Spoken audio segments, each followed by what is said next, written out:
Hello aspirants, you're hearing to the UPSC radio presented by UPSC Launch. In this episode, we are going to discuss about Emissions Gap Report 2021 released by UNEP. That means UNEP stands for United Nations Environment Program. This was published recently and this is the 12th edition of the UNEP Emission Gap Report. So it informs that the new national climate pledges combined with other mitigation measures put the world on track for a global temperature rise of 2.7 degrees centigrade by the end of the century. Here you have to understand the key points from this report, that is GHGs continue to rise, that is greenhouse gases. So it is like 5.4% in 22 has been raised, and global carbon dioxide emissions are bouncing back to pre-COVID levels, and concentrations of greenhouse gases in the atmosphere continues to rise. And also it pledges for the new mitigations, that is for 2030 they show some progress, but their aggregate effect on global emissions is insufficient. As a group, G20 members are not on track to achieve either their original or new 2030 pledges. 10 G20 members are on track to achieve their previous nationally determined contributions, while 7 are off track. Compared to previous unconditional NDCs, the new pledges for 2030 reduce projected 2030 emission by only 7.5%, whereas 30% is needed for 2 degrees centigrade and 55% is needed for 1.5 degrees centigrade by the end of the century. And also, while coming to the net zero emissions, the long-term net zero emissions pledged by 50 countries covering more than half of global emissions show large ambiguities. Net zero emissions means that all man-made greenhouse gases emissions must be removed from the atmosphere through reduction measures, thus reducing the Earth's net climate balance after removal via natural and artificial sink. And few of the G20 members and NDC targets put emissions on a clear path towards net zero pledges. There is an urgent need to back these pledges up with near-term targets and actions that give confidence that net zero emissions can ultimately be achieved and the remaining carbon budget kept in check. And also, while coming to the global warming, at the end of the century, global warming is estimated at 2.7 degrees centigrade if all unconditional 2030 pledges are fully implemented, and 2.6 degrees centigrade if all conditional pledges are also implemented.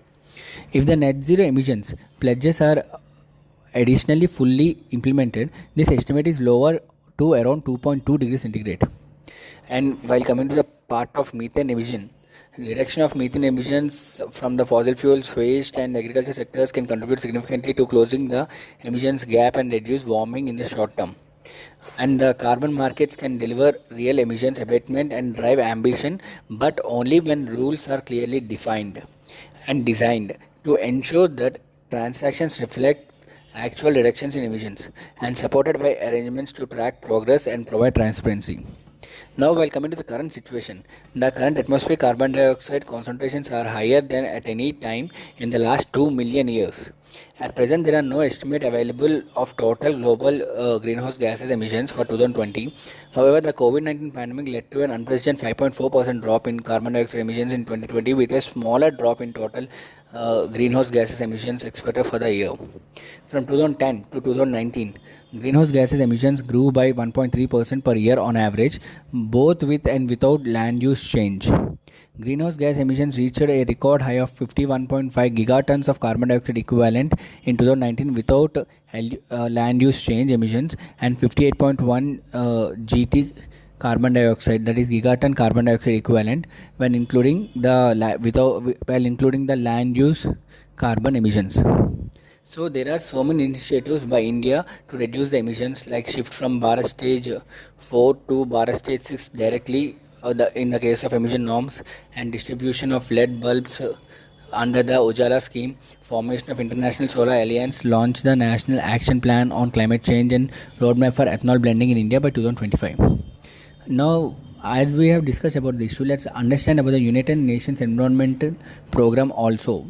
See, it is a leading global environmental authority established on 5th June 1972. Date is not important in perspective, but year is important, 1972. It sets the global environmental agenda, promotes sustainable development within the United Nations system, and serves as an authoritative advocate for global environment protection. Its headquarters is in Nairobi, Kenya, and the major reports given by this particular body is Emission Gap Report, which we discussed about, Adaptation Gap Report, Global Environment Outlook, Frontiers, Invest into Healthy Planet. These are the reports. And they made a major campaigns, that is Beat Pollution, United Nations 75, World Environment Day, and Wild for Life. This emission gap report, it assesses the gap between anticipated emissions in 2030 and levels consistent with the 1.5 degrees centigrade and 2 degrees centigrade targets of the Paris Agreement. And every year the report features ways to bridge the gap and somehow achieve the target. This is all about United Nations Environment Program's Emissions Gap Report 2021. I hope you do like this episode. If you do like this episode, please share it to your friends and also share them about UPSC launch. We are coming up with a new website and new app where the happy learning will be a reality. This is MM signing off. We'll meet you in the next episode.